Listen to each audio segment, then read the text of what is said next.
folks. Okay, planning board, we are live. We are recording. Phone lines are open. Go for it. Good evening and welcome to the first meeting of the Town of East Hampton Planning Board. Today is January 10th, 2024. And don't adjust your TV sets. There are different people sitting here at the table. I'd like to introduce Jen Folks. She is our new member.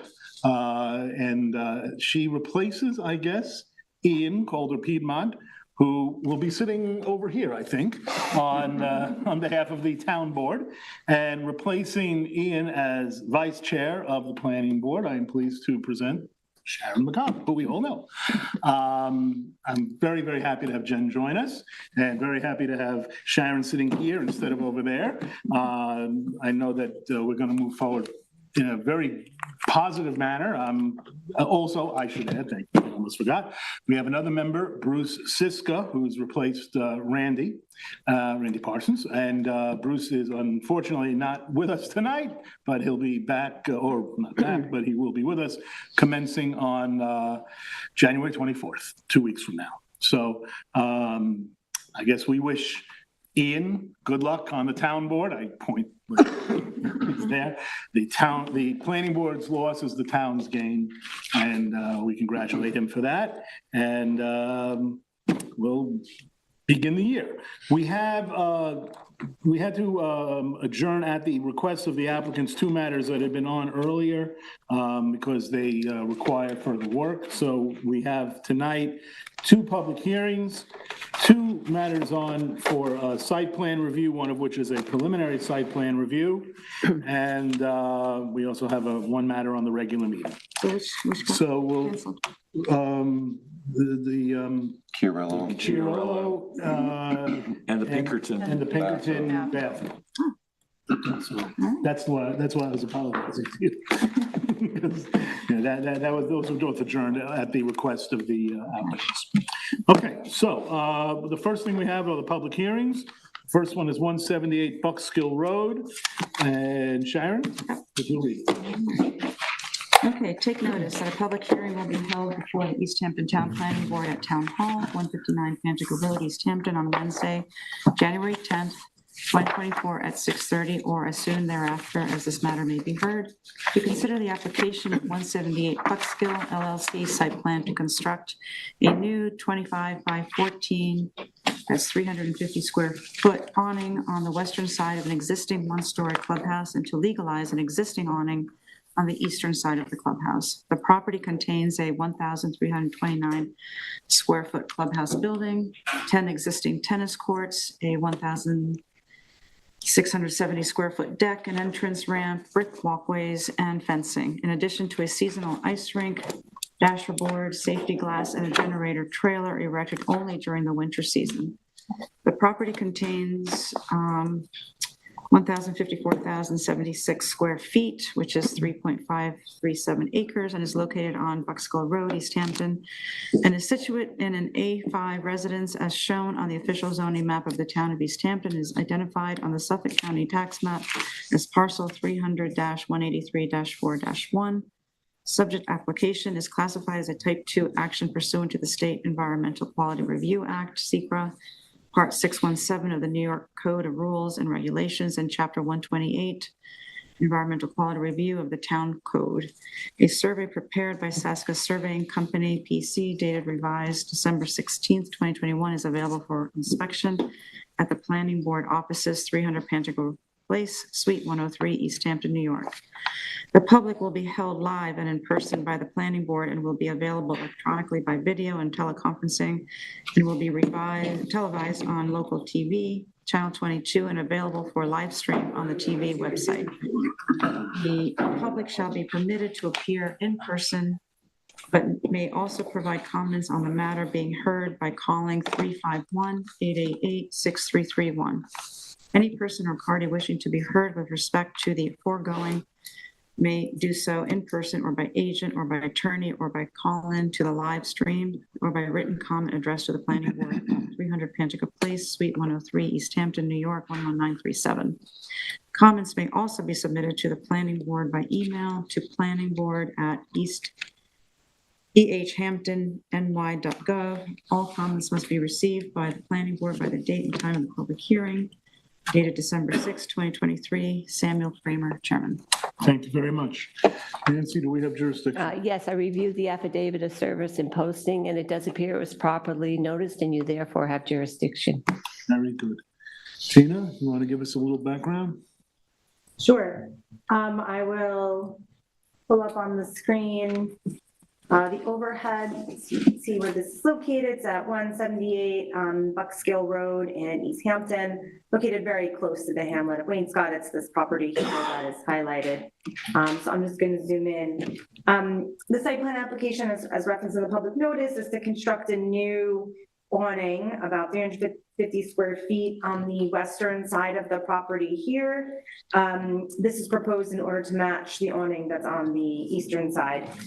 During the course of the review, we found that the eastern awning had never received site plan, and therefore the site plan review process is going to encompass here both awnings on the west and eastern sides. I'll bring up the site plan to allow everybody to see. Fairly straightforward installation of an awning, and here is all the computers in the town are very slow today. I was going to show you the rendering of the awning just so you could see what it will look like. The project is type 2 according to SECRA with no further action required. The review had indicated that the board had agreed to waive the front yard setback for the proposed western awning in accordance with 255-1110, which gives the planning board authority to do so. Okay, thank you very much. We will open the floor to the podium to whomever here who wishes to speak. You'll have 3 minutes. Is there anybody in the room who wishes to speak and with respect to this public hearing? Okay. Matt, do we have anybody on queue wishing to speak? You have 0 calls holding. Thank you. In that case, Sharon, if you'd like to make a motion. Make your motion to close public hearing? Is there a second? Second. All those in favor? Aye. Any opposed? Hearing is closed, 6-0 with 1 absence. Okay, next is Lou. Okay, take notice that a public hearing will be held before the East Hampton Town Planning Board at Town Hall, 159 Pantego Road, East Hampton, on Wednesday, January 10th, 2024 at 6:30 p.m. or as soon thereafter as this matter may be heard. To consider the application of GSL Shop Addition 2 site plan approval pursuant to Article 6 of Chapter 255 of the East Hampton Town Code to construct a new 1-story, approximately 1,200 square foot commercial building addition with associated parking and landscaping. The building would serve as an addition to an existing automobile repair store garage at 139 Springs Fireplace Road. Currently, the parcel at 139 Springs Fireplace Road, lot 26.1, is approximately 15,000 square feet, and the adjacent parcel at 137 Springs Fireplace Road, lot 21.7, is roughly 11,000 square feet. The applicant proposes to merge the 2 parcels, which would result in 25,897 square feet, or a 0.5945 acre parcel. The property is located on the west side of Springs Fireplace Road, East Hampton, and is situated in a commercial industrial CI zoning district as shown on the official zoning map of the town of East Hampton, and is identified on the Suffolk County tax map as parcel number 300-147-7-26.1 and 27.1. Subject application is classified as a type 2 action pursuant to the State Environmental Quality Review Act, SECRA, Part 617 of the New York Code of Rules and Regulations, and Chapter 128 Environmental Quality Review of the Town Code. A survey prepared by John Barilitsky, P.E., L.S., dated revised April 5, 2022.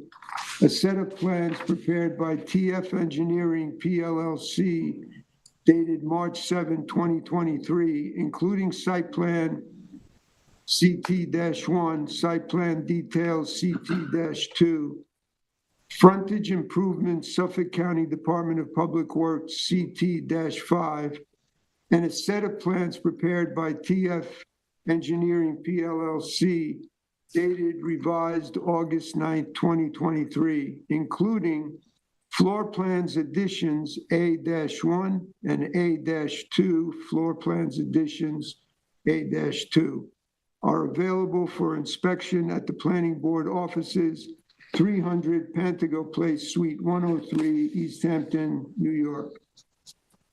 The public hearing will be held live and in person by the Planning Board and will be available electronically by video and teleconferencing, and will be televised on local TV, LTV Channel 22, and available for live stream on the LTV website, www.ltveh.org. The public shall be permitted to appear in person, but may also provide comments on the matter being heard by calling 351-888-6331. Any person or party wishing to be heard with respect to the foregoing may do so in person by agent or by attorney, or by call-in to the live stream, or by written comment addressed to the Planning Board, 300 Pantago Place, Suite 103, East Hampton, New York, 11937. Comments may also be submitted to the Planning Board by email to planningboard@ehamptonny.gov. All comments must be received by the Planning Board by the date and time of the public hearing. Dated December 13th, 2023, Samuel Kramer, Chairman. Thank you very much, Lou. Do we have jurisdiction? Yes, we do. I reviewed the affidavit of service and posting, and it does appear that it was properly noticed and that you do therefore have jurisdiction. Very good, thank you. Tina, a little background, please. Sure. The location of the parcels is currently on the screen. This is the existing auto repair garage, and this is the site of the proposed addition. The proposed work on the southern parcel here also includes the closure of this curb cut. During the course of the review, it was discussed that this was in the interest of good planning. Minimizing curb cuts on arterial roadways is helpful for traffic flow. Just to zoom out a little bit, I'll show you where this is. This is Springs Fireplace Road, Washington Avenue, and there's a housing development right across the street from the subject site. I will bring up the site plan. So during the course of the review, parking and adequate circulation were themes, and the final product does provide for both adequate parking and site navigation, including for large trucks. There will be also adequate screening along Springs Fireplace Road to buffer views of the proposed enhancements to the southern property. Thank you. Thank you very much. Again, we will open the floor to anyone in the public who wishes to be heard with respect to this application. Is there anybody present who wishes to be heard? Okay, Matt, do we have anybody online, on queue, I should say? You have 0 callers. Thank you. 0 callers. Lou, would you like to make a motion? I make a motion to close the public hearing. Is there a second? Second. All those in favor? Aye. Any opposed? Public hearing's closed, 6-0 with 1 absence. Congratulations. Thank you. Okay, all right, with that, we will now move on to our site plan reviews. The first one that we have on is Faro Beach. in with the shuffling, this is now going to be Jen's application, but because Jen is so new to the board, who's going to pinch hit tonight. Okay. We have Lisa LaCory is covering the matter for the planning department, and I'm looking in back there, and I'm pretty sure I see the applicant and the applicant's representatives, correct? That is correct. Thank you very much. Okay. Lisa. Okay, you're up good there. evening. Can you hear me Correct. okay? Yep. Yeah. Great. Okay, so this application was last reviewed December 6, 2022. And in that interim, the application has also gone to the Zoning Board of Appeals and got approval for variances in NRSP. And so they have submitted a revised site plan and the ZBA determination. Just as a review and an orientation, the project is located in an A residence harbor protection overlay district with frontage on Lake Montauk and South Lake Drive and Montauk Point State Boulevard. The site is already improved with 7 resort rental units and a single-family residence. And it's classified as a pre-existing non-conforming use in a residential zone. So an application was submitted for renovations that have already been made on a number of the resort buildings, including the construction of decks and trellises for 6 of the buildings, interior renovations, converting the office building to a motel unit. The office building is the seawardmost unit. And for reconfiguration of the existing parking lot and creating a new parking lot. Along with this, they propose to install a new low nitrogen sanitary system. And by resolution dated July 11th, 2023, the necessary natural resource special permit and dimensional variances were granted for all the structures except for the southern parking lot and the associated driveway entrance. This has been something that the planning board was commenting about, saying that it was excessive, and the zoning board probably followed suit. So the parking requirements require 2 spaces for the single family residence, 1.25 spots for each of the 9 beds in the units, for a total of 14 spaces. And the plan now provides 15 spaces, and that's all without having to use that new southern parking area. So that new southern parking area, which was cleared without any approval, is no longer part of this application. So that is in compliance with the ZBA decision and prior planning board recommendation. So the proposed parking area that is proposed for the 15 spaces will largely cover the area that's slated to be disturbed for the proposed new low nitrogen sanitary system. So the revised landscape and revegetation plan, the site is overcleared with respect to the Harbor Protection Overlay District regulations. The applicant previously submitted a landscape revegetation plan 9/22/2022, depicting revegetation in the vicinity of the southern wetland area and the wetlands adjacent to Lake Montauk. And one of the conditions of the ZBA determination was that a landscape revegetation plan that brings the property closer to conformance with the HPOD regulations than the one last dated 9/22/22 shall be prepared. The plan shall be approved prior to the issuance of a building permit, and the plan should be implemented and inspected by the board or their delegate prior to the issuance of a certificate of occupancy. So the 9/12/2023 site plan submitted to the planning board depicts a reduction in total site clearing to 35,459 square feet compared to the prior submission, which was 38,288 square feet. And the prior plan, and 46,603 square feet of existing clearing. So we've come down from what was already existing. But the allowed clearing on the site is 17,484, and a revised landscape revegetation plan has not been submitted as part of this application to the planning board for site plan approval. So the ZBA condition was that there be a revised site plan, revegetation plan with more revegetation before it gets the building permit. But in the meantime, the application stops before the planning board because it also needs site plan approval. So we're recommending that the augmented landscape plan be submitted to the planning board as part of your review. And also a plan to restore the approximately 2,000 square feet of native vegetation that was cleared to create this southern driveway, but not located on the property and is no longer part of this application, should be prepared and submitted for approval to the Town Highway and the Natural Resources Department.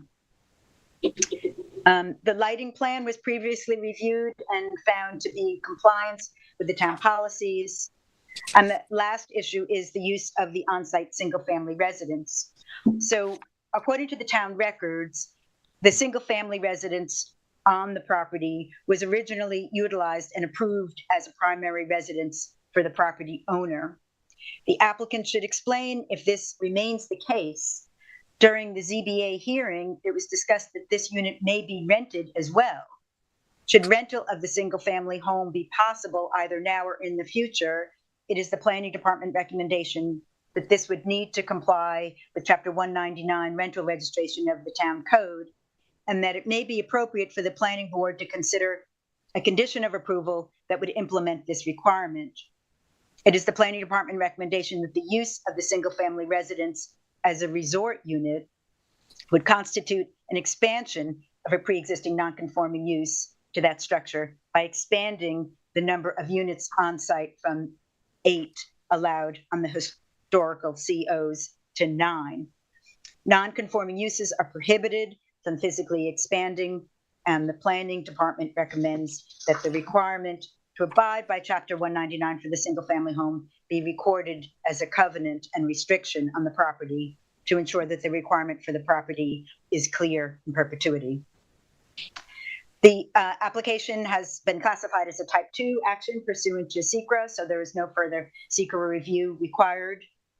So in conclusion, the application is complete pending the submission of a revised landscape plan and clarification of the use of the single-family house on the property. And if the planning board agrees, then the application can be scheduled for a public hearing. Thank you very much for that thorough report. The applicant wishes to be heard.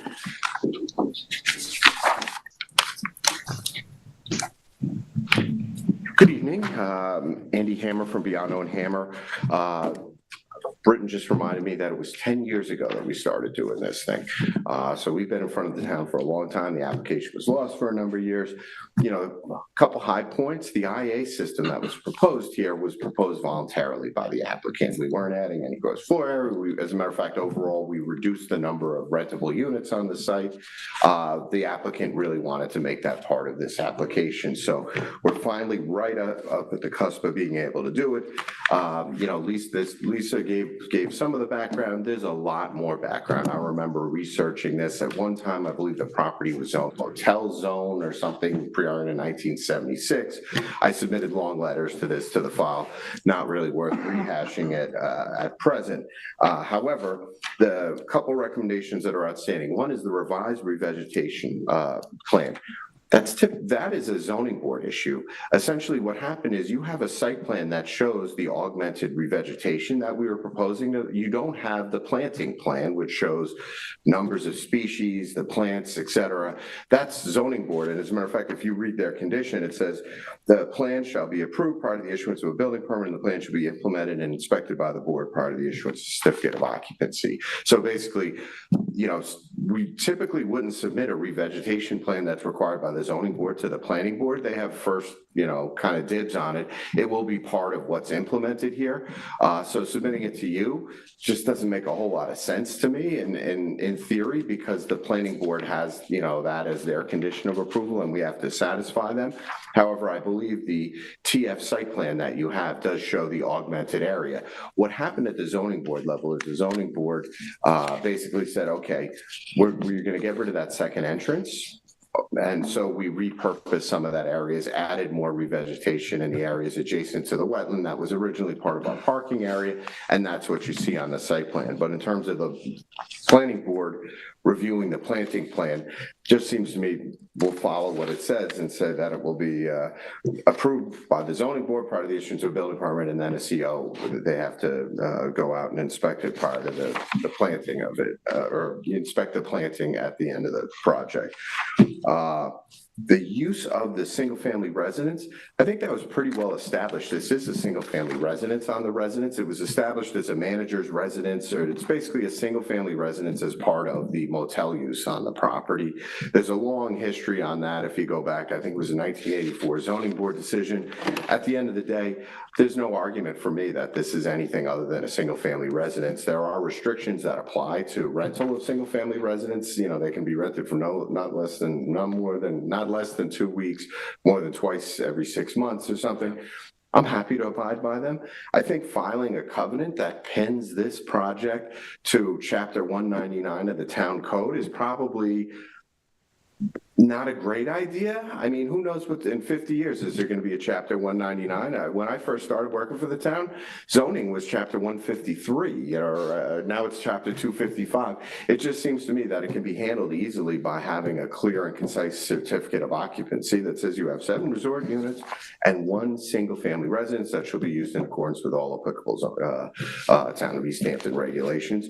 So filing the covenant, I mean, we could do it. It just seems like an added expense, and I don't think it'll clarify anything. I think it would be better done via the issuance of the certificate of occupancy by the building inspector that would reference the site plan, the zoning board approvals, and just clearly state that this is a single-family residence. Last issue, I don't think we're objecting to revegetating the area of the town, you know, the right-of-way, basically. That's not our property. There's currently a big pile of debris in that was dumped by the town, I don't know, 10 years ago, thereabouts. But we don't have a problem doing that. I would just ask that it be done as a condition of approval. I can't propose to plant it. Basically, I'm happy to do whatever the highway superintendent and natural resource department says is you know, agreeable to them. He might want lower plants than it's not a typical re-veg because it is a roadside, and maybe they would want something different so that they have the ability to pull emergency vehicles off. But whatever they want, I'm fine with. I would just ask that it be a condition of approval. And that seems to be most logical anyway, because I can't really go to them today and say, hey, we want to do this. You know, it's going to be a whole nother process. Basically, we're looking to wrap this thing up and go to a public hearing and just so we can close this, get the sanitary system started and installed before the beginning of next season, and we have time to do it right now. I think we have all our approvals lined up. I think the last thing we need is the site plan public hearing at this point. Thank you very much. Lou? Yeah. I'm glad to see that southern part of the property is not going to be a parking lot as was originally proposed. I was against that from the beginning, and I'm glad they weren't able to get the variance. So that area remains unscathed by putting parking there. I am concerned about the clearing. I think, first of all, as Lisa mentioned, in this particular property, what would be allowed, because it's an HPOD area, would be 17,000 square feet. And I think the best that has been proposed is a clearance of 36,000 square feet. It's right now it's at 47,000 square feet. I did want to point out, legally existing, it's 100% clear. I believe we established that via the aerial photos. So, it was 100% pre-existing any of the clearing regulations in the town. Right, but I'm talking about the total clearance of the property. Yes. Are you going to bring it down to 36,000 square feet? It's going to be down to 36,459 square feet. That's correct. All right. So, yeah, and I just want to point out, and I know that you don't have to go below 36,000 square feet, but I just want to point out that the reason that HPOD regulations call for 17,000 square feet is because of the detriments of over clearing to the lake.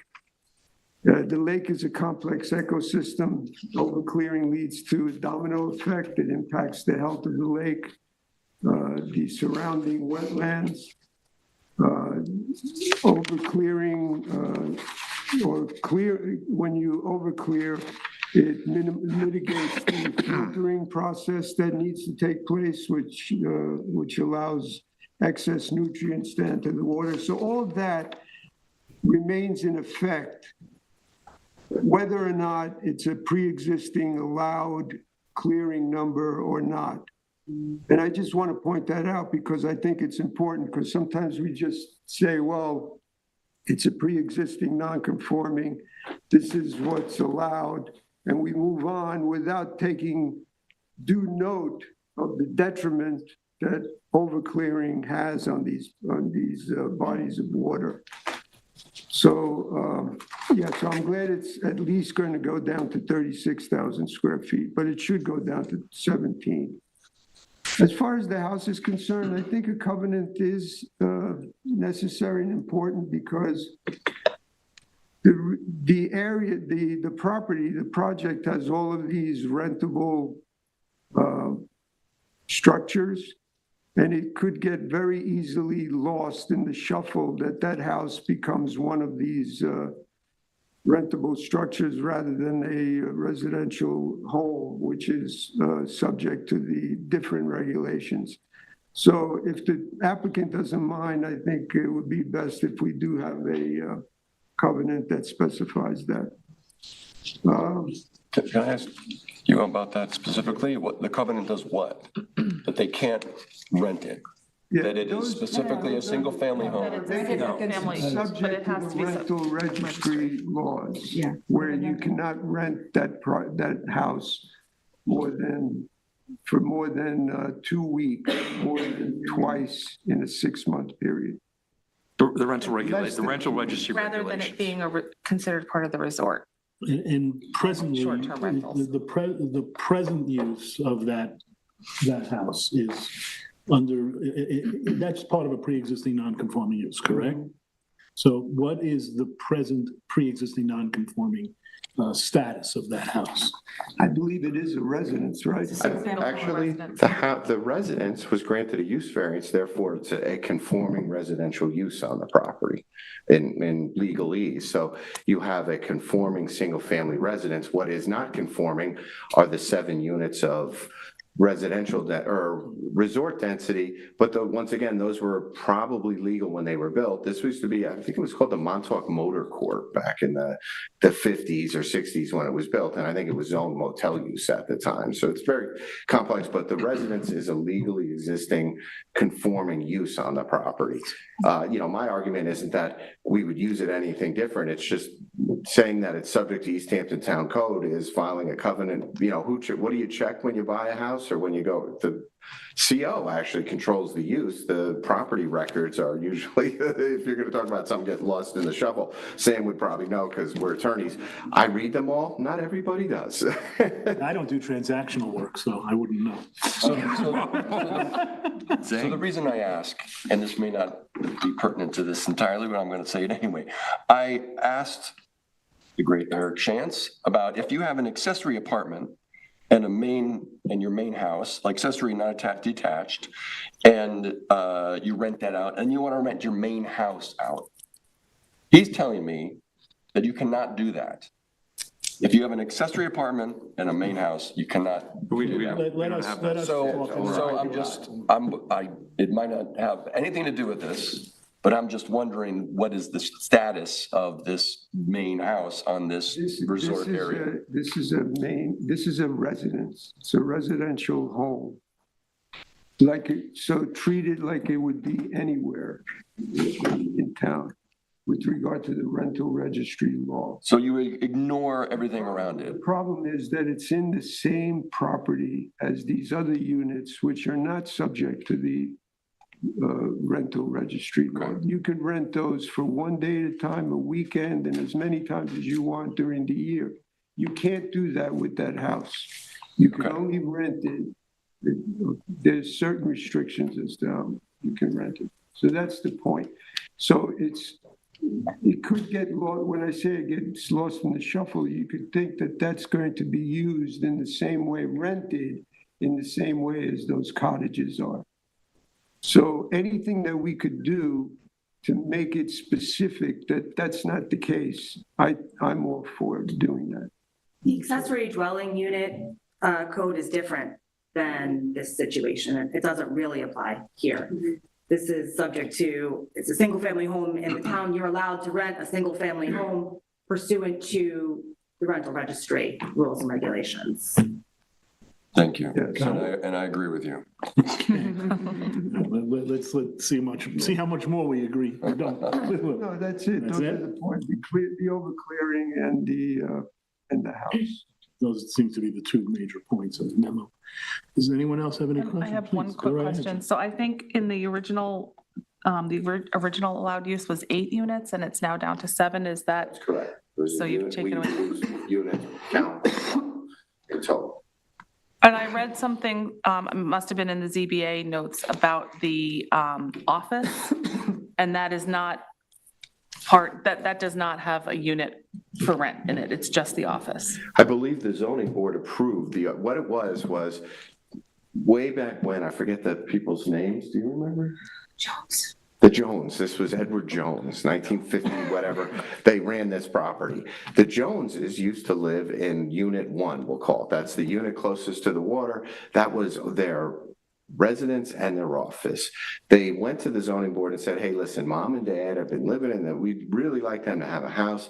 The zoning board said, okay, you can do that. We'll let you build a house. The office unit can't be used as a resort unit. So then we came back to the zoning board and said, hey, this doesn't make sense. That's like the nicest unit. If you're going to have a resort unit, it's the closest one to the water. How about we allow that to become a resort unit? And in return, rather than having 8 total units and 4 buildings, we're going to have 7 total units because some of them were duplexes. And the board said, okay, so they modified the covenant, which now allows that office building to be a resort unit, but we only have 7 on the total site versus the 8 plus the house that was legally allowed to be there. Thank you. Thank you. It's a long history. Does anyone else have any comments? Yeah, I'd like to Please, be heard on go it. right ahead. Yeah. Thanks, Lisa, for your analysis, and thanks, Andy and Britton, for your comments. The first thing is, I do want to just go on the record as saying that I feel, I agree with Lou that the clearing issue is a really important one. I'm not sure how we wound up at this 36,000 foot number exactly. So maybe let's just start there. Okay, this was an issue that we worked extensively with the zoning board. This, you're not the first board to take a look at this. We started out at 100% clearing. The area that was cleared for the southern parking lot was actually previously cleared. So the way that we got to the current amount of clearing on the property was we proposed to revegetate the most important part of the site, which is the area along the water frontage. That's number one. If you're going to look at HPOD regulations, they want you to reduce the potential clearing of vegetation along the waterfront. So we had proposed that entire area.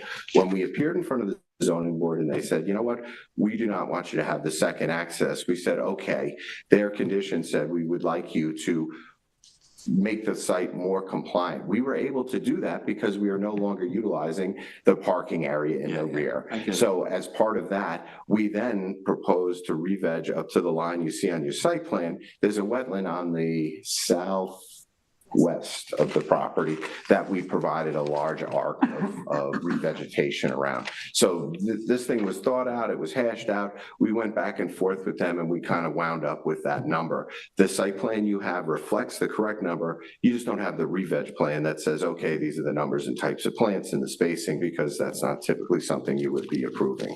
Are you going to keep that lawn in that southern area of the property? Most of it is being revegetated. If you look at your site plan, you'll see there's a small area of lawn that's adjacent to the residence, but most of it's arced off because that's where we're revegetating Are along you the blocking wetland. off that driveway with those boulders? Is that how it's gonna stay, or are you gonna? That is the town highway department that put the boulders there.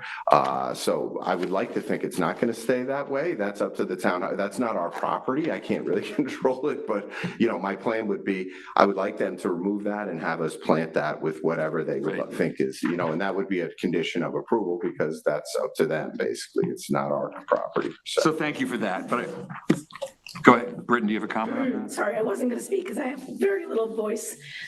So sorry for that, but I think we need to not lose sight of the fact that what they're getting planning board approval for is a couple trellises, some decks that are like 4 feet wide, and a reduction of units from 8 to 7. And what the town is getting for those minor additions to these buildings, a reduction in density, decks and trellises, nothing else changed, is a $500,000 IA septic system, which is 100% elective, and $100,000 worth of revegetation, which is the equivalent of 10,000 square feet, is about $8 to $9, $10 a square foot right now. So we're putting in $500,000 of environmental benefits here with a reduction of density to justify our trellises and decks that were all added, probably, some of the decks were probably added in the 50s. We inherited this. So this is not something that the owner put on when he bought the property. That cottage one was a rental unit. Those decks were there. The only thing that were physically added were small trellises, which under bad guidance was told that he didn't need a building permit in 2014 when we got the stop work order, which is when I first submitted this application. So I just wanted to, because I know in 10 years, I think every member on the board has changed, but I just wanted to not lose sight of what we're asking for site plan approval for and what he's given. The clearing may not seem like a lot of 10,000, but we didn't build anything. And we're putting in a $500,000 septic system, which is fully elective. I appreciate that. I appreciate all of that. I truly do. And maybe this is more of an internal question for council. I'm a little bit perplexed about the process in this case with the ZBA looking at clearing and sort of making a condition of their determination about that they seem to have come to an agreement about that number. Has that happened? That's really the question that I'm asking. May I make a comment as well? It's a pre-existing. Okay. Yeah. Yeah, I wanted to ask Lisa about that. Go ahead. Lisa, you wanted to make a Okay, comment? so just one thing, while in response to what was just said, while the density is gone down, the square footage of building use dedicated to resort is not. So some of the units went, maybe 2 units were combined into one, but it became like a 2-bedroom unit. So it wasn't like there's a reduction in intensity of the resort use on the site. And as Mr. Hammer just pointed out, the office building / residence for the manager, which was supposed to not be a resort unit anymore, then the resort use was allowed to be expanded into that. All of that with approval of zoning board of appeals, but this is Actually, Lisa, I can comment on that because the building inspector rendered a determination that the office use is the same thing as the resort use. So there is no difference. It's not an intensification. It's the same use. Okay.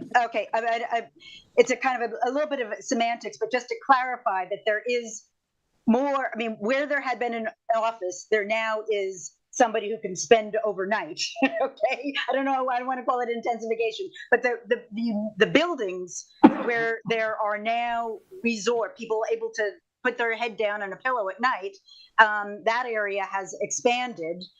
So while the number of units gone from 8 to 7, there's been really an increase in the area that you're allowed to use for the resort.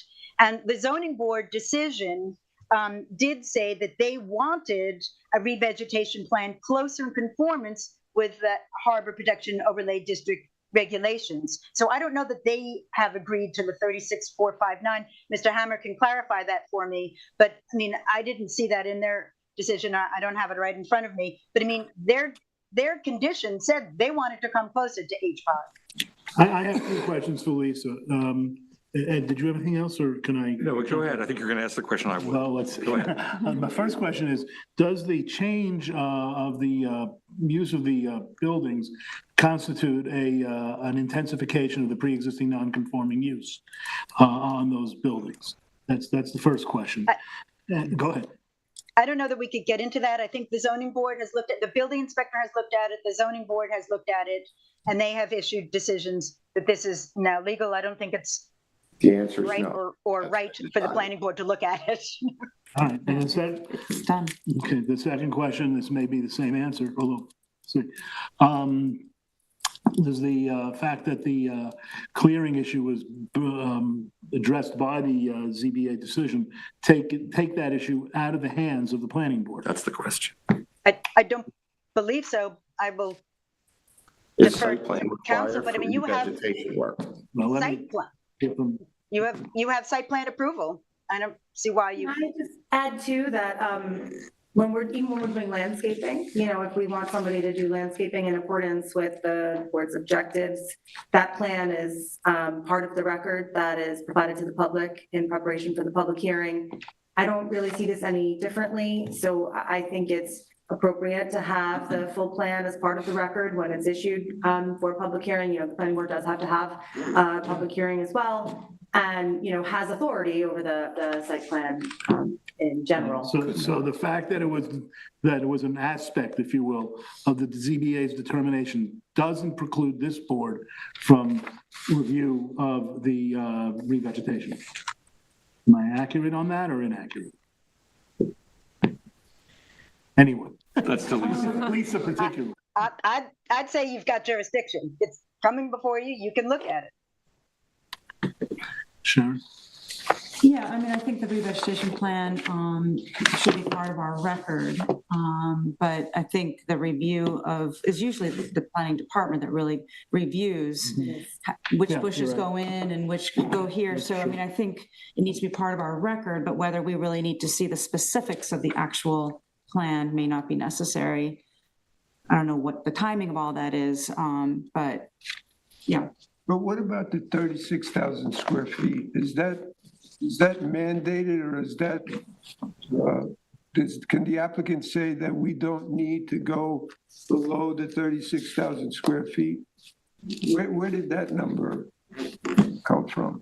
Well, I can tell you that the planning board, you'd be looking at this plan saying, you know what, for the trellises and a couple small decks, we want addition, it's mitigation. The revegetation is mitigation that was provided at the zoning board level and discussed and negotiated with them in terms of what they thought was appropriate.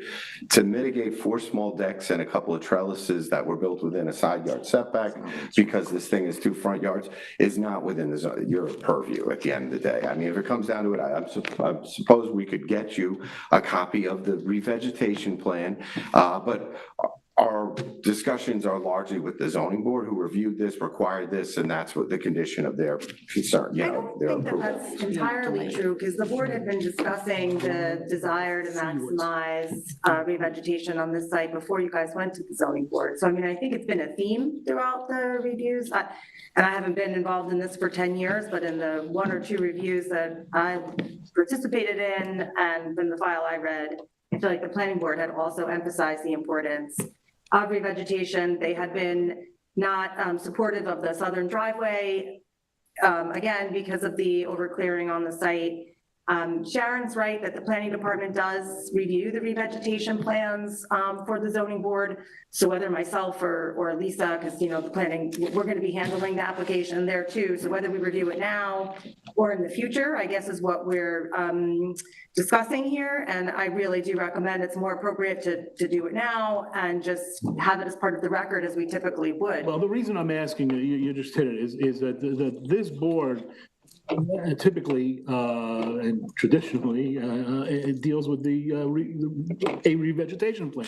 It's something that is approved, would that be the right word, by this board?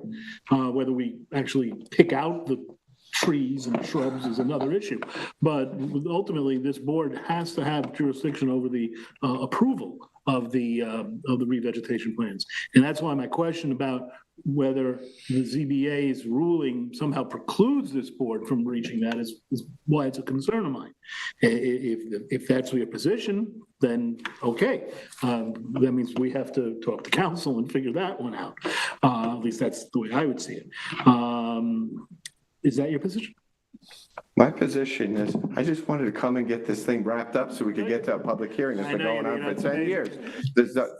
I had no inkling that this board was going to request a revegetation plan, and then we're gonna submit it, and it's gonna be another 3 weeks, and then we'll get a public. I wanna have this sanitary system in.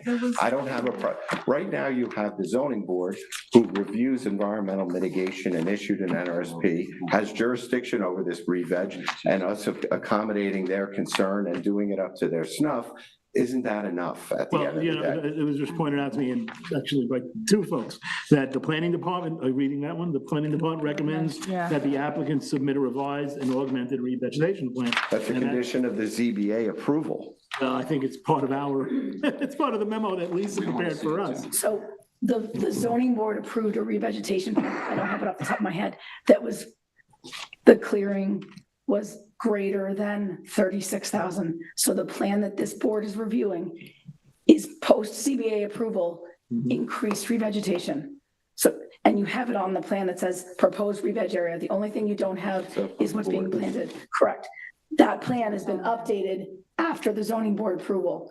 You're looking at the new plan. They didn't see this.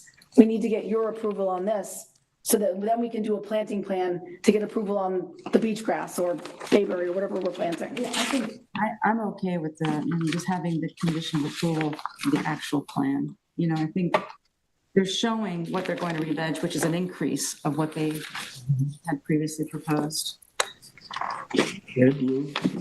Yeah, I'm still not clear. Go ahead, you go.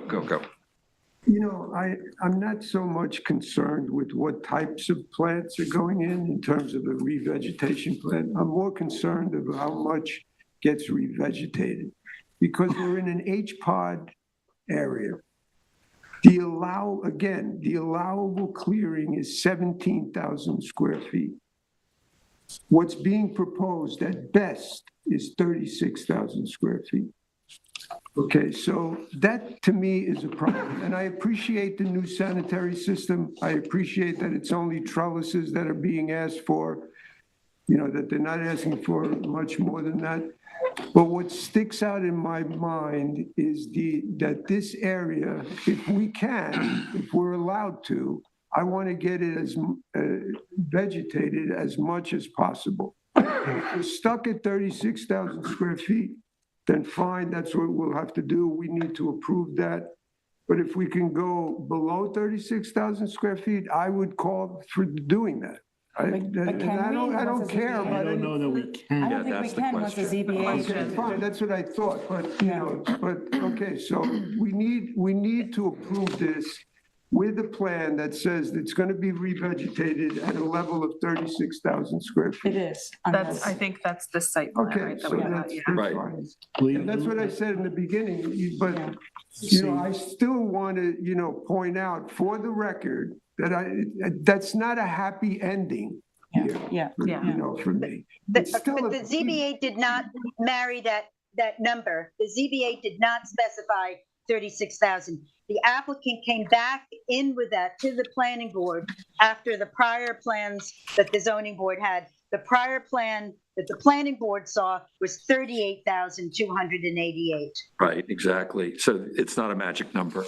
So I guess, my final thing on it is, of course, we'd all love to see maximum revegetation, no question about it, but it's becoming clear the ZBA is the one that's going to come to an agreement about this, right? And I think your point, Sharon, about just making it, kind of a part of after that's done, making that a part of our record, is that's where we land, Everybody? Yes. Okay.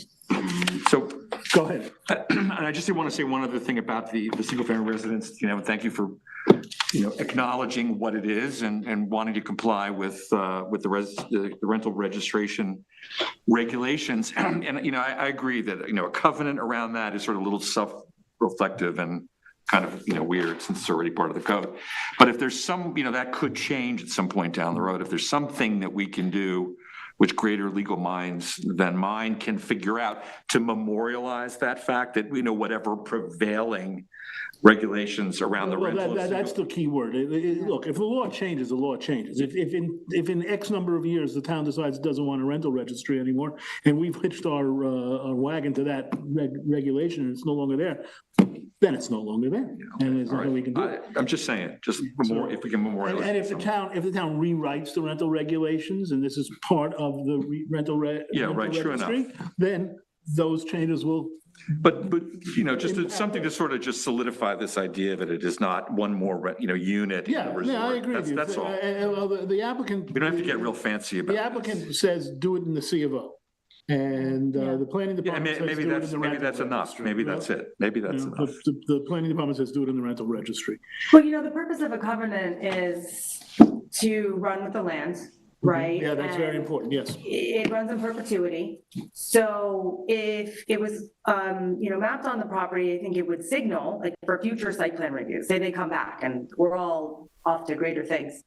The new board will see that what could be greater than this, I don't know, but you get my drift. Michael just suggested we might be dead, but that's. I would question whether or not anybody in this board has ever reviewed a title report for an application. But that comes in for site plan? I mean, that is not in my experience, but. When we review site plans, we look at covenants and we look at prior site plan approvals. And if we saw that this site plan approval had a specific requirement that they wanted controls on the use of the single family home as part of the resort unit, that would be a recommendation to the board at that time, that this board thought it was important to maintain that restriction on the property. I would be happy to file a covenant that says this is a single family residence and will be used in accordance with all Well, I don't think we should appropriate legal. I mean, postpone it's the not. public hearing. I mean, Yeah, I don't, yeah. But I do think, Very good. yeah. When you get what you Hammer, want. thanks. Okay. All right, I'm gonna move into the questions. Is that all right with everyone? Yeah.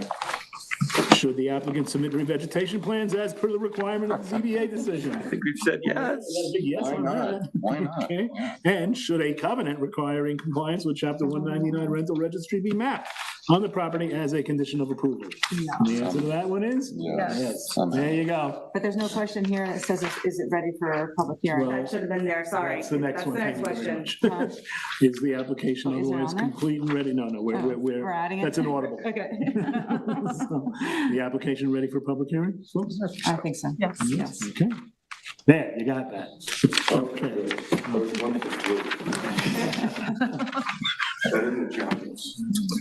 Happy New Year. Welcome back. Okay.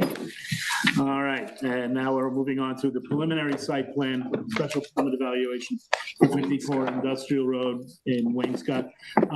Just so that everybody understands, this is a preliminary review. It's not a formal site plan application.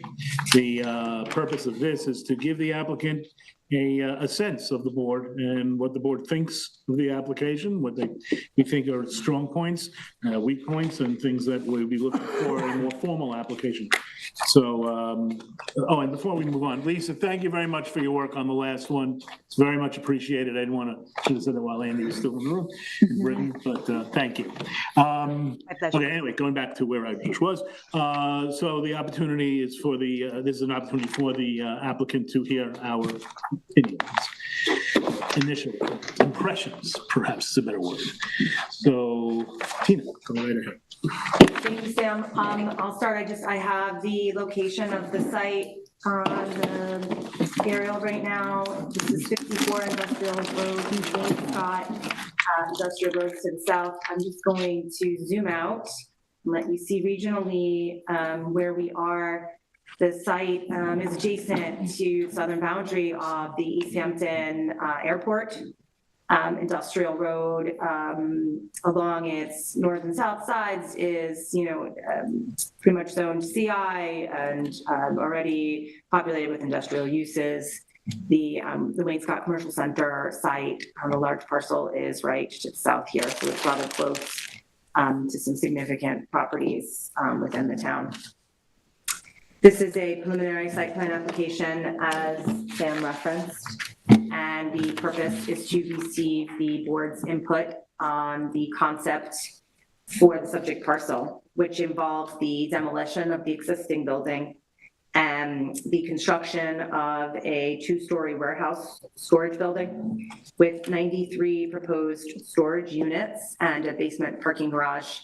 The submission included an estimate that the building was 39,000 some odd square feet, but it did not include a calculation that included the basement, which when the basement is not used for mechanical utilities and storage, it should be included. So that's one of the comments, that the full square footage of the property is not currently provided, but should be. The proposal also includes a large perimeter parking lot and as I said, a basement storage, a basement parking garage as well. The site, just contextually said, near the airport, is in a commercial industrial zoning district. It is also within the Suffolk County Groundwater Protection Area, which is a critical environmental area. Groundwater zone 5, and the Suffolk County Pine Barren region. So the first thing, which is noting in our review, it's our understanding that the site is currently operating out of compliance with its most recent site plan, and that violations have been issued by code enforcement. So of course, it's important that those be addressed in an expeditious manner, irrespective of how this site plan moves forward. Now, onto the comments in the memo. The site, as proposed, the proposed work would be an unlisted action pursuant to SECRA, and that would be on formal site plan submission. It would be recommended that the planning board be the lead agency for the project. Just a note to the applicant that when preparing the environmental assessment form, it's important to use the New York State Department of Environmental Conservation EAF mapper, which we provided the address for. The mapper gives good contextual information about natural resources and other concerns that could be present on the site.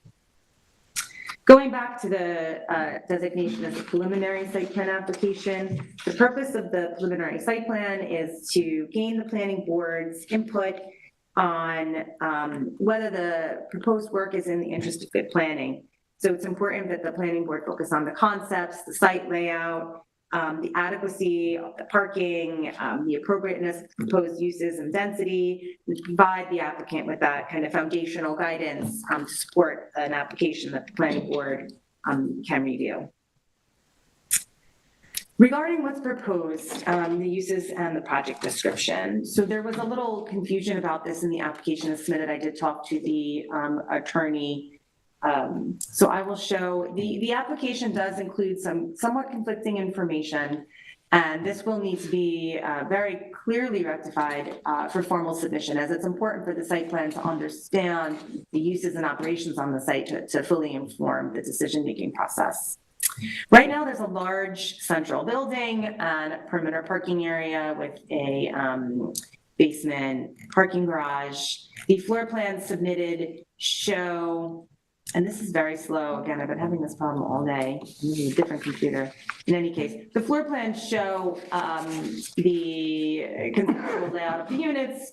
So there are some larger units on the ground floor, smaller units on the second floor, and then the parking garage has really no improvements to structural work. And there is an office and reception area. So the application did not include a description of the type of storage or why all this parking was required. There was a reference to ride sharing. And then there was a note about this being used as a meeting point for contractors to store tools and equipment and park their cars. And speaking to the attorney, I think she'll clarify in a little while, neither one of those is accurate. So we are just going to be asking that they provide a more detailed understanding for what is going on. In reacting to what was submitted, some of the comments we made were that it wasn't clear exactly what the use was and how we could classify it under the town code if we're not crisp on it. And it's important to classify the use because that really determines, is it a special permit? Is it permitted? Is it not permitted? And the other reason why that's really important is because the way the site is used really dictates how traffic is going to be generated by the site. 105 parking spaces is a large number of parking and could result in a significant amount of traffic utilizing the site access as well as Industrial Road. If 105 spaces would be the case, the planning department was recommending that the planning board consider the traffic study may be advisable and, let the applicant know about that now so they could submit it with their site plan and help facilitate review. Moving on past uses to talk about site layout and dimensional conformance.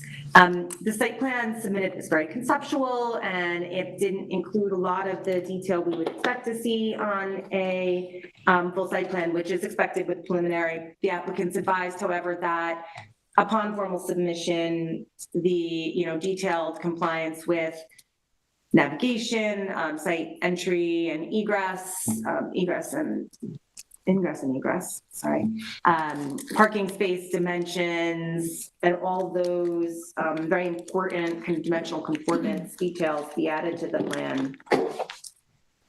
We also weren't clear from the submission whether or not additional clearing is required or proposed. There's not a lot of detail what's going on here.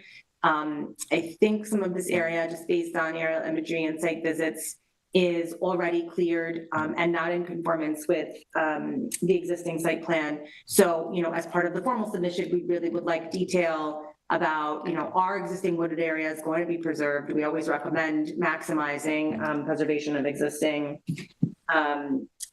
vegetation, natural vegetation, and minimizing further clearing where it's possible.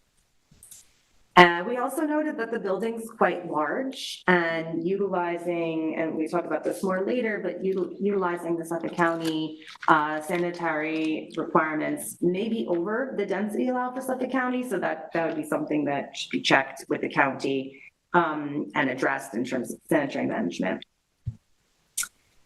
The site, as I referenced before, is in several kind of special environmental areas, including the Special Groundwater Protection Area mapped as a CEA by Suffolk County. Accordingly, we're recommending that the Planning Board groundwater protection policy be required for compliance on the site. More detailed information on how the site would be utilized would be important in order to ensure that appropriate measures to protect the groundwater quality are included in the proposal and adhered to by potential future tenants on the site. Regarding parking, I alluded to this earlier. The parking calculations were provided, but enough detailed information to review them was not really included. There's 105 spaces.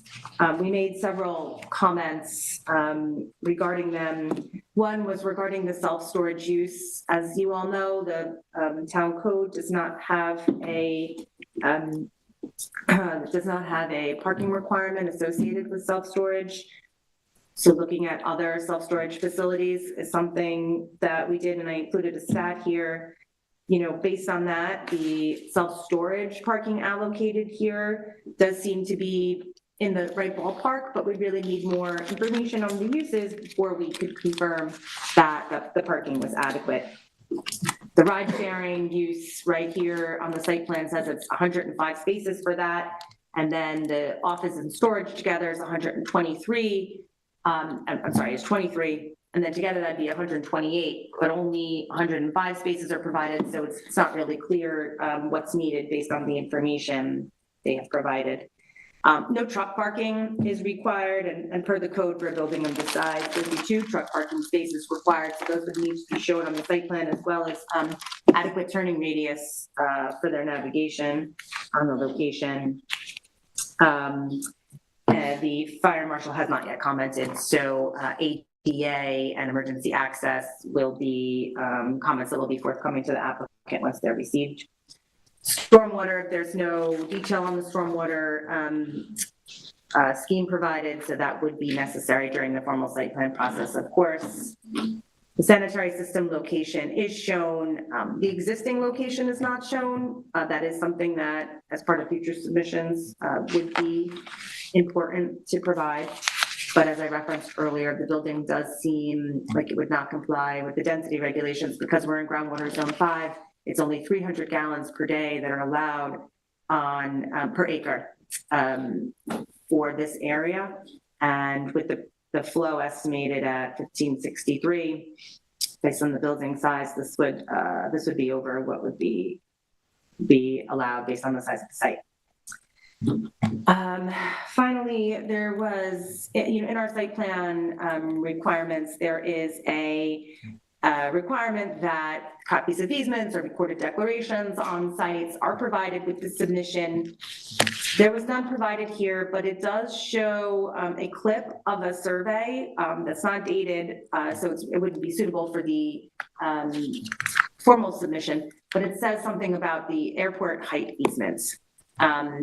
It's shown here, it's showing that the building that exists kind of goes right through it, but if it's not shown on this proposed building, we would need to make sure that the height of the building complies with the easement. So we need copies of the easement and as well as kind of showing the easement boundaries on the site plan to ensure that the new building complies with the encumbrance. Upon formal review, review from several regulatory bodies would be required: Architectural Review Board, Suffolk County Health Services, the Zoning Board of Appeals. I left this in here, it's not clear about the use. I don't know that it'll be required based on what the attorney said earlier, but we'll see. And then also Suffolk County Planning Commission referral is going to be necessary for this. No landscaping and lighting plans were included, which is fine for preliminary, but upon formal, they would be. So then to conclude, as part of the one-time review of the site plan, the planning board can now offer their feedback on the overall development program, including proposed uses and proposed site layout. As there's open code violations, just want to emphasize it's important to bring the site into compliance. To guide the applicant and how they can kind of come back to us, more detailed information on the uses proposed is important in order to make sure that parking is sufficient and determine whether or not the uses are permitted or special permit or not permitted. And additional truck parking and ADA is going to be very important. Finally, another really key element here is the special groundwater protection area and ensuring that anything on site, now and in the future is protective of groundwater quality. Thank you. Thank you. That's a very thorough report and very much appreciated. I know it's going to help guide us in guiding the applicant. We welcome to the podium, Ms. Vale. Good evening, board members. I'm Liz Vale, Greenberg Traurig, 2317 Montauk Highway in Bridgehampton, on behalf of the applicant, 54 Industrial Road Owners LLC. I appreciate your report. Thank you for all of your hard work. We do have to clarify a couple of things. So I do apologize to the board, but we are not seeking any ride-sharing use. That's not a use that's permitted in the town code. We are only seeking storage use, which is permitted in the commercial industrial zoning district, and that's what we'll be moving forward with. It's essentially going to be a self-storage site. That's what we're proposing as part of our site plan application, and that's the only use we're proposing. So I apologize for any confusion that we presented with the note of ride sharing. That will not be part of this application. So we will amend our plans, of course.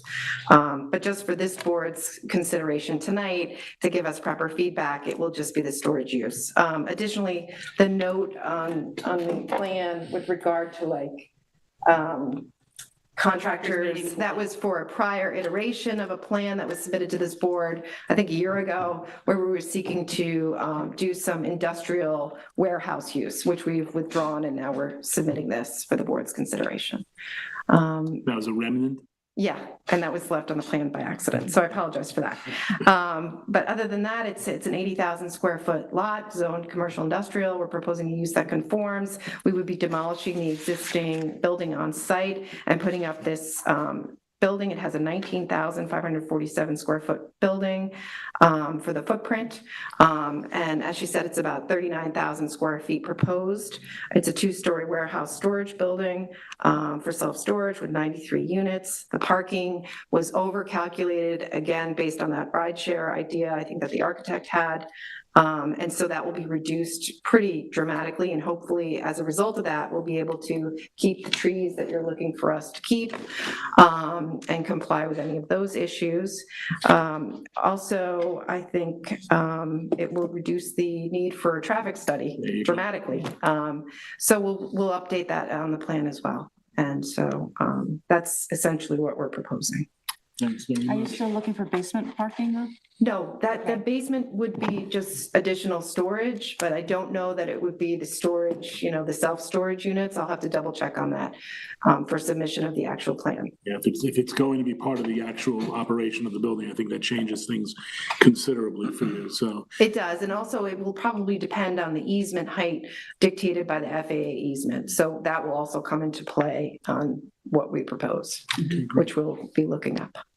I had, in Ian's absence, undertaken to take the lead on this one, only because on this kind of thing, it's very easy to take the lead, because I'm basically going to say a couple of things and then pass it off to the rest of the board. The first thing is, there's a notation that, can you increase the size of that just a bit? And I just want to, I'm mentioning it only so that there's no misunderstanding. You know where I'm at, you're not sure. There you go. Tina, scroll up a little bit. You see it says at the bottom, these drawings are meant to be reviewed to obtain a preliminary site plan approval from the planning board of the town of I East just Hampton. didn't understand the process, it's Yeah, fine. that's what I figured. Yeah. I just don't want there to be any The other note is the one that misunderstanding. it would be used as a meeting point for contract. That's not applicable. That's So we'll amend it. substantive. That's a procedural thing that I want to make sure. Of There's course. nobody, I know you're not, but nobody should be under the impression that this, what we're doing tonight constitutes any kind of approval. There may be other Just looking for jurisdictions where they do feedback. that. Right. Yeah, it's all about feedback. Right. All right, that's number one. The number two, and this doesn't have anything specifically to do with this application, but I will note again that this is about in the now 6th year, 5 years and plus that I've been doing this, maybe the 8th mini storage unit application. And the metaphor I always use is we're building an airplane while flying it, because we don't have legislation in this town that governs mini storage. And so we have to do our best using what we know on in other uses, warehouse, whatever.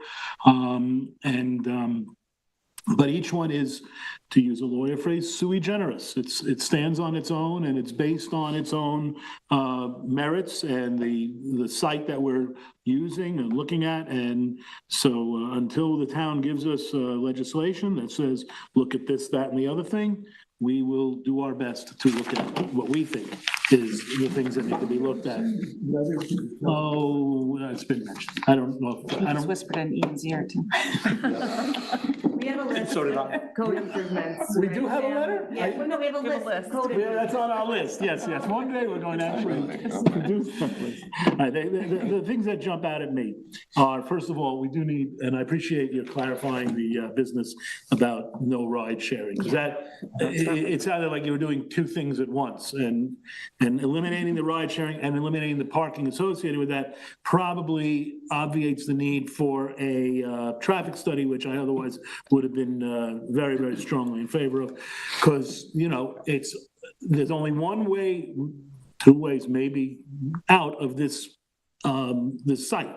You can go down Northwest Road, back up where the bagel store is, or you can drive over to Daniel's Hole and then go down to 27 and wait to make a left and wait to make a right, or you could make a left on Daniel's Hole Road and drive through a residential neighborhood, well, after the airport and after the gun club, drive through a residential neighborhood on a winding road, the hilly winding road that puts you up on 114 just south of Sag Harbor. So there are issues, there are arguments in favor of a traffic study, regardless of how many parking spaces there are and how the property is going to be used. But eliminating the ride sharing aspect probably narrows that need. It's a big part, it's a big building that you're proposing. In terms of square footage, certainly. And I think we need to have a lot more in the application telling us what it's going to look like, how, how it's going to be used, access, ADA, that's certainly important. So, I'm sure others are going to touch on that. And the other thing that is of great concern to me is the existing violations on the property. We are not an enforcement agency, and which is probably a good thing. But, I went over there and there's a pile of what I presume to be clean fill, dirt anyway, that's got to be 20 feet high. And I don't know if that's part of the violations. There are a number of porta sands along the perimeter next to the airport. There are many vehicles there, and there's no they kind of just like dropped on the ground there. Whatever the violations are, and I don't know what they are, they really do need to be cleared up before the application comes to this board, because what I don't want is, if there's going to be an application coming before the board, I want the application to proceed on its merits and not be based on dealing with code violations. I want the code. I think it's a better policy for the code violations to be clarified, addressed, and not something that this board has to even look at sideways. But I just for the board's, information, like this is pending in justice court, which is the proper venue for violations to be vetted, not before this board. And as part of, coming into compliance, oftentimes applicants have to come to this board while that's pending to be reviewed. So that's sort of an impossible ask. And it's also outside of this board's purview and jurisdiction. I appreciate that. So I just want to put that on the record. I want to be very clear that that's not part of the demand. It would be nice. It would be great. What I don't want is I don't want crossover. It's really what I want. What's in front of the justice courts, in front of the justice courts. Correct. And what's in front of us is in front of us.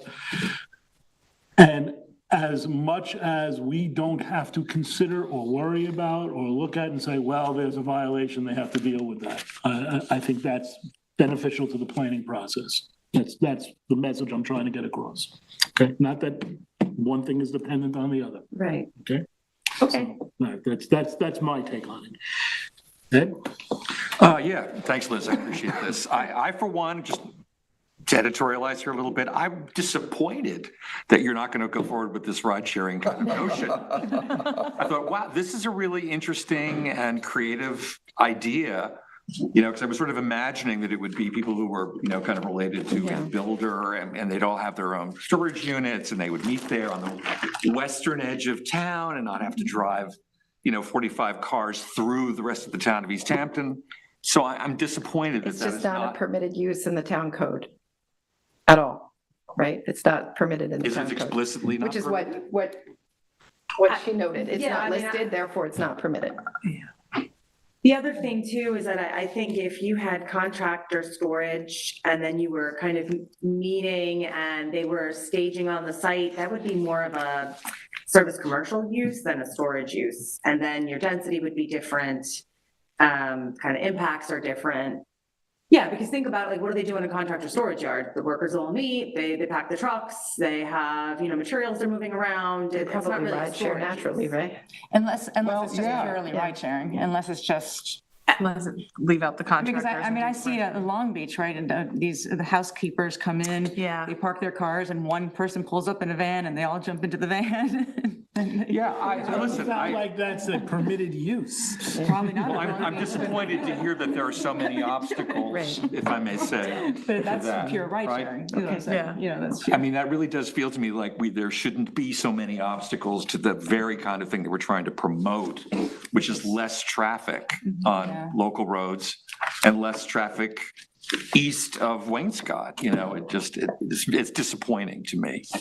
I would love to have seen this move forward on that basis. But, having said that, that's not a possibility and there's no way around that, then that is what it is. And, I really I agree with Sam's comments, we just need to, make sure that this meets dimensional requirements and, and again, we are, as Sam has said, we're dealing with a use that doesn't really have its own definition.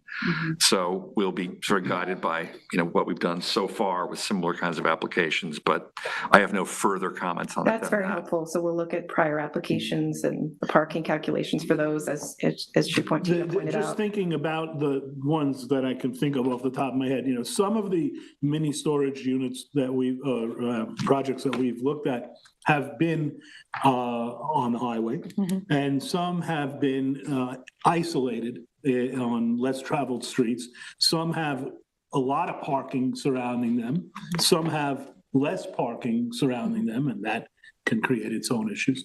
Some of them are new, or built from the ground up. Some are refabrications of existing buildings.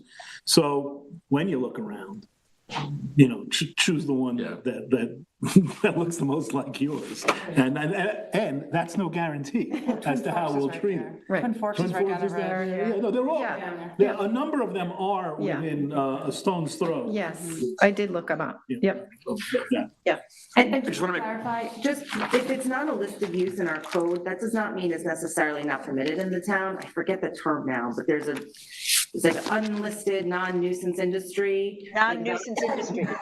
Thank you. Yeah, I couldn't remember that precisely. So just to clarify, because it wouldn't be not permitted just because it's not listed. Yeah, there is a mechanism for those to move through. There are, so we have two things that put that on the list. Well, if there's any way to reconsider that notion, I would be happy to hear about that. But barring that, my final comment is that, one of the things that's come up repeatedly with these is access points, for users of the storage units. There's a couple that have really been perplexed us, and how far it is to get from, where there's access to the farthest units. So just think about that. And in connection, and I thank you for reminding me, and then I'll stop. In connection with the operation of a mini storage, Section 182 of the lien law talks about how units are sold, auction when people don't pay, they're auctioned off. And that, depending on how it's done, now I'm told in another application that it's done on the internet, but my experience is that it's done by people coming to the unit. Looking at and like on TV. And there's a TV show. Like that show. Yeah, I was just gonna. That's exactly right. But that's going to create traffic for you, okay? And it's going to create traffic much greater on those days than, you would ordinarily have, because there's a whole industry of people who do this. So you might want to, in your proposal, in your application, touch on that. Clarify. Sure. Thank you. Sorry, I held you. Okay. Okay, so I understand that we're not an enforcement agency, so I don't want to get into that. But I do take what is happening there now seriously, and it does color my opinion of what we need to do with regard to you complying with the planning board's groundwater protection policy. I think that should be a very rigorous review by us. What kind of storage, what kind of materials you'll be storing, how they'll be protected, how the building is constructed, the flooring, all that is, in my opinion, I think that's something that we're going to have to look at very, very strongly and institute very rigorous requirements. So that's one area that I think you should keep in mind when you come before us again. The other thing is the sanitary system. This is one thing I don't understand. If someone comes to us with a new site plan for review, and it calls for X number of parking spaces, and only certain amounts of parking is allowed because of the size of the building and the use, they would have to reduce the size of the building and the use so that the parking is sufficient. The same thing with clearance. If there's, if there's not enough, if there's too much clearance, then they would have to reduce the size of the building. So here with the sanitary system, the numbers that Tina stated in her memo is that the allowable flow for this property is 500 gallons per day. Yet the building size will generate a flow 3 times that. So I don't understand why can't we take that as seriously as we do all the other requirements and say, I'm sorry, you can't build a 39,000 square foot building with this use if you're going to generate 3 times the allowable flow, especially in a groundwater protection area. So that's one thing that I feel strongly about. Okay. And those are the only items that I wanted to bring up. Well, we'll definitely look into that and make sure we Yeah, I'd be comply. curious, I mean, do you need health department approval? I'm sure you do. We for the do, but, sanitary, yeah. So they would look at that and make We'll sure. be looking at that. And But it'll be part of they the would make formal, sure. formal site plan submission will But show that we also, comply. that's another thing that kind of like upsets me is that, and I don't mean to disparage what you said, but we do have authority with regard to sanitary flow, what kind of sanitary system. I understand that the ultimate authority is the county, and that's where you need to get the permits and everything. But our code is specific and does give us authority as to what it does. It may not be as ultimate as but that's my belief. I'm sorry, is this, as far as the sanitary system goes, I mean, the only people who would be using the sanitary system would be the employees of the self-storage unit. So the people who are storing their stuff there. That's why the use. You know what I mean? It's a much lower why the density of use It'll than it change, would I be think. for like an Yeah. office building. Yeah. So the only thing I wanted to add was, I was on the site, I guess it was this morning, and drainage on this site is going to be it needs a lot of drainage work. I Okay. mean, it was a puddle, like the whole middle was just a pond. We had a lot of rain yesterday. I was there before the rain and it was pretty but bad. again, it is in this water protection area and all of that. So, that's whatever those trucks are going back and forth, that's just going right into the, Definitely into this. Make the sure we address groundwater. drainage. Yep. And, and the things, and knowing what's being stored there, and going back to what Lou said, and going back to some of the applications that already happened, there's a lot of guidelines for you on how we want the floor to be. It's usually kind of, what do you call it, slanted, so that it goes into drainage, especially if you're going to be storing something toxic in there. So it's going to be important for you to try to list some of the things that might be stored in the building and then follow some of those guidelines that we've put in before. Kind of a Thank sealed, we talk about sealing the basement. Epoxy floors, Yeah, right, like that was sealed the word, thank epoxy you. floors, Sorry, yeah. remember. Okay. Thank you. That was it? Yeah. Michael, it's all yours. Apropos of nothing, across the street is Twin Forks. Down Industrial Road is Pods. Yeah. Home Sweet Home on the highway wants self-storage, and now you want self-storage. When did Wayne Scott become the epicenter of self-storage? Must be needed, I guess. Well, that's my real question. Is there a demand for all this self-storage that's going on? Understanding is yes. Yes. I have talked to the Pods guy, he's full. Okay. And so is Twin Forks, they're full. I noticed some, And I Good drove Friend by is Twin also Forks freaking and full, saw yeah. some that didn't have locks on the outside of They're those. full. I know the owner of Twin Forks and the Pods. Yeah. Okay. My question is, I live in Wayne Scott. If you just scroll down, you see my house. And perfluorinated compounds are a big concern. These PFAS and PFOAs are because the airport is right there. Is this on well water? I don't know if Suffolk County has ran the lines down Industrial Road. Do you know if they have done that? So I'm just curious about what your water source is and filtering your water. Really good question. And all that. Yeah. Yeah, because I'm sure. Yes. You know, Yeah, I know I'm you know about the water. And you're right up against the airport right there. I believe there is public water here. There's public There is, water running okay. on Industrial I Road? believe so, on Industrial Road, Okay, good. yeah. Good. Thank you. Okay. Is that all I got? That's it, thank you. That's it. Okay. I think everybody kind of covered all of my questions as well. Sitting way. I know, right? Sitting all the way over here, it's kind of good and it's kind of bad. Reverse it next It's your time. first don't worry. Reverse it, right, exactly, Yeah, you should know. Sometimes it goes this way, sometimes it goes that. Give it a few Give 'em a few weeks. weeks, though. I will First dibs. I think, I do think it's a necessary, a necessary thing. And, given the area and what you're proposing, I think it's a fairly low density use of, a commercial industrial zone. So I think given, with all of the provisions that everyone else just mentioned. Well, I want to do- thank you all for I your do have just comments. a question about the piles of sand. Is that your sand? Is that, there's like, it looks like it's coarse sand that you would use for, laying like- bricks or something. It's a huge, really. And then you have these other piles of stone and stuff. Actually, Is I have that, to your- find out. is that the properties? Because it's right up next to the other property.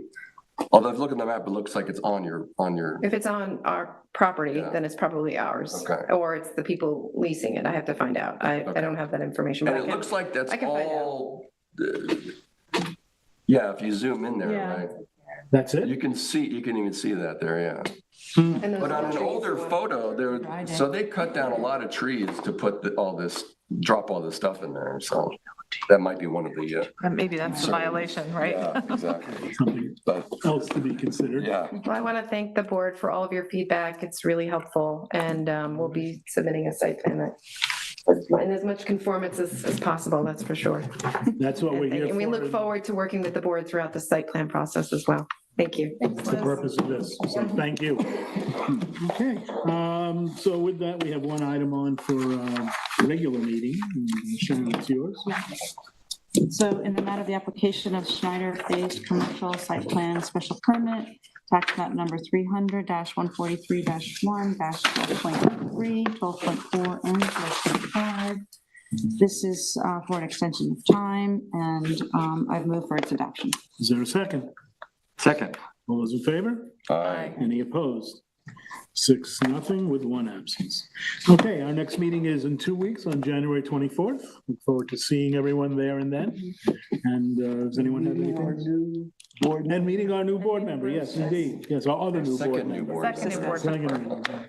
And actually, he's our He's first first, new I know, member. I was, You're the all right, second, I know. so.